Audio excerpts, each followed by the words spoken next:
وعلیکم السلام ورحمۃ اللہ وبرکاتہ۔ جی محترم بھائی،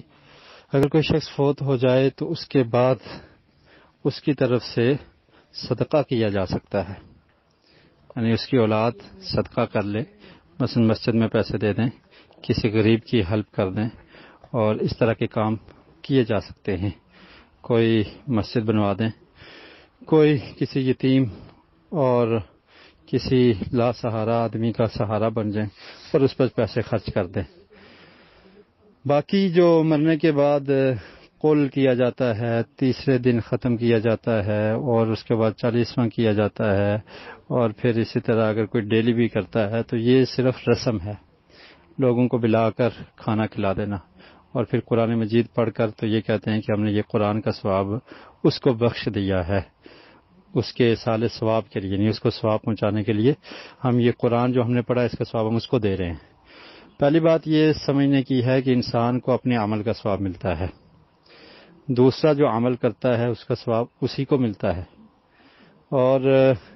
ثواب جو ملتا ہے وہ اللہ رب العالمین نے دینا ہے اور عمل کی قبولیت پر ملے گا۔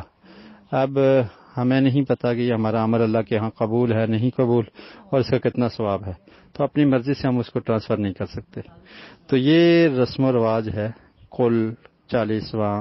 ختم، یہ تمام رسم بن چکی ہیں، اس کا ثبوت قرآن و سنت میں نہیں ہے۔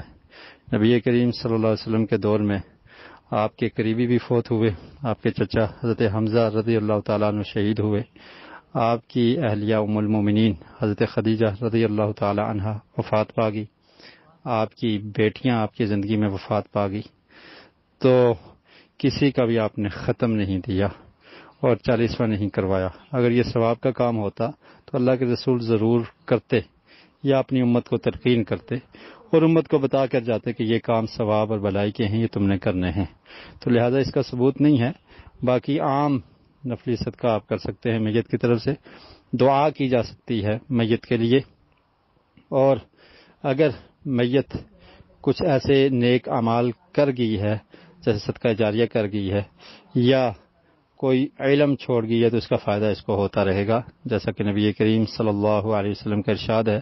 کہ جب انسان فوت ہوتا ہے تو اس کے اعمال منقطع ہو جاتے ہیں، الا من ثلاث، مگر 3 اعمال باقی رہتے ہیں۔ ان میں سے ایک فرمایا کہ علم ينتفع به، کہ ایسا علم وہ چھوڑ گیا ہے جو نفع مند ہے، یا صدقہ جاریہ کر گیا ہے، اور تیسری چیز فرمائی ولد صالح يدعو له، کہ نیک اولاد ہے اس کے لیے دعا کرتی ہے۔ تو یہ چیزیں ہیں جو میت کی طرف سے کی جا سکتی ہیں۔ اس کے علاوہ میت کی طرف سے آپ حج کر سکتے ہیں، عمرہ کر سکتے ہیں، یا کسی کو حج اور عمرہ کروا سکتے ہیں، یعنی خرچ دے دیں اور کہیں کہ یہ